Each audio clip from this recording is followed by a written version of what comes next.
تازه خبر: ولسمشر محمد اشرف غني د نجونو پر زده کړو بندیز د هیواد راتلونکي بربادوي.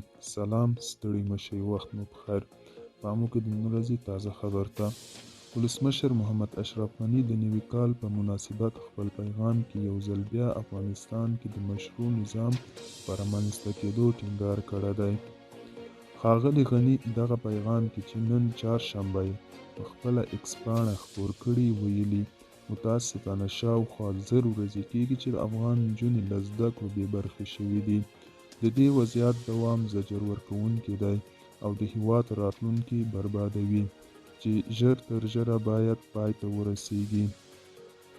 هغه همداراز ټینګار کړی افغانستان اوس مهال داسې یو مشروع او عادل نظام ته اړتیا لري چې ولس له مایوسۍ وژغوري.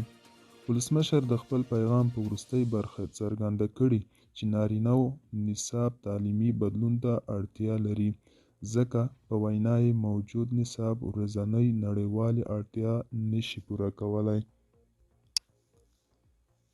او بلخوا ولسمشر حامد کرزي هم پر افغان ځوانانو غږ کړی چې د تعلیم لپاره هیڅ ډول هڅې ډډه ونه کړي. پخواني ولسمشر حامد کرزي د نوي لمریز کال د پیل په مناسبت پیغام کې یو ځل بیا د تعلیم په ارزښت ټینګار کړی دی. ښاغلي کرزي ویلي: پر افغان ځوانانو غږ کوم چې د تعلیم د ترلاسه کولو لپاره له هیڅ ډول هڅې ډډه ونه کړي، څو هیواد مو د خپلو اولادونو په لاسونو پرمختګ او ځان بسیاینې ته ورسیږي.